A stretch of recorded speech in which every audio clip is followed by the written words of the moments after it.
Okay, so now what we want to do is actually create some kind of suffix, because if we, for example, returned one result, we want this to say one result. If we were to return two results, we want this to say two results.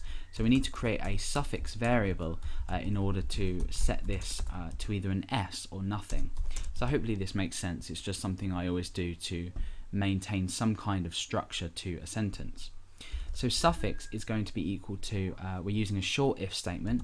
So if result count, we're going to say doesn't equal 1, then we want suffix to equal S, otherwise we want it to equal nothing. So for example, if the result count is 1, we want to show an S. If the result count is equal to 1, or is equal to say 2, we want to create suffix or put the value S into suffix, otherwise we don't need an S. So that's just a little bit of logic there to think about.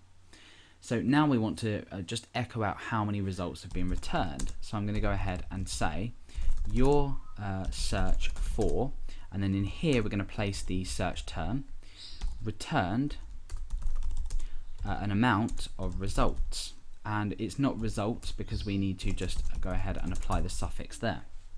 So this will pick up the S or not and apply it just onto the end of result. So your search for, let's go ahead and append on a value here, and this is search term, and returned something results will be result count. So now this is going to return or echo your search for and the search that's currently in, or the value that's currently inside of the input field returned, and we're going to dynamically obviously update this every time the user types something, and then we've already spoken about the suffix. So I'm just going to go ahead and wrap this in paragraph tags.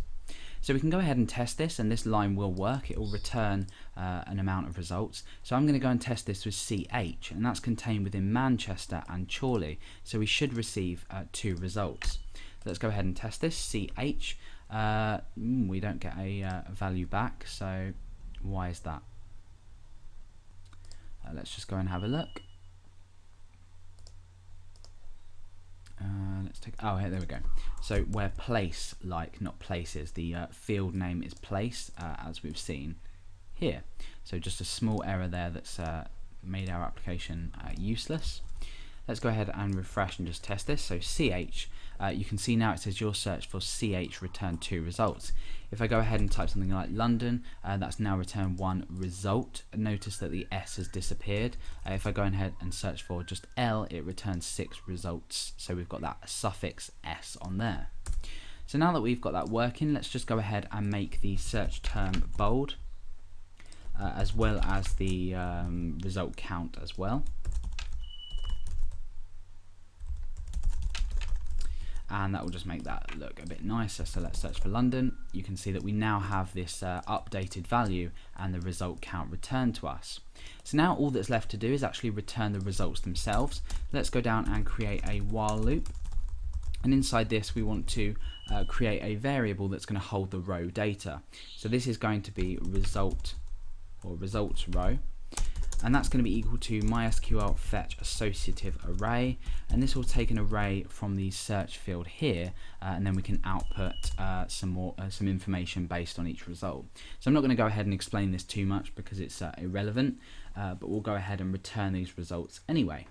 Okay, so we want to go ahead and echo out, and we're going to have each result inside paragraph tags. So for example, if we just typed in result here, this will create a result text for each result we have. So for example, London, we've got 1 result, CH, we've got 2 results, and L, we have 6 results.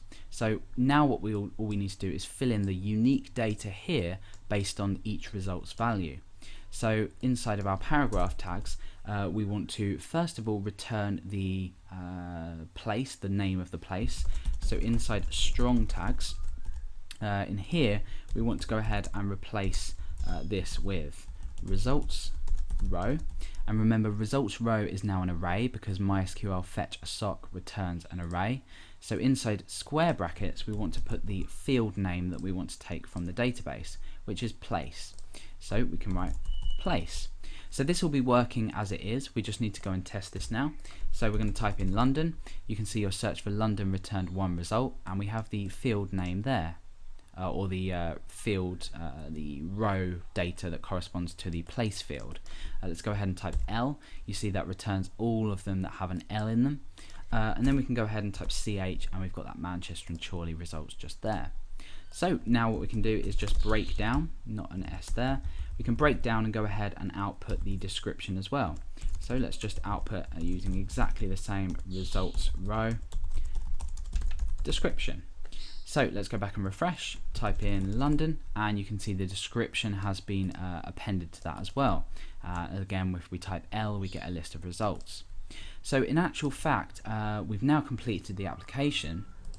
We have a limited amount of jQuery code that we actually need to focus on. However, it's extremely important to note that combining things like key-up event, grabbing a value and submitting it allows you to return some data to a particular area on your page. So it makes it extremely easy to create something as dynamic as this. The web nowadays is going on to, faster searching. Google now uses, I believe, jQuery to actually go ahead and display results as you type them. So implementing something like this in your website is extremely effective and easy, especially in jQuery, to return code that you might that you might have already on your website.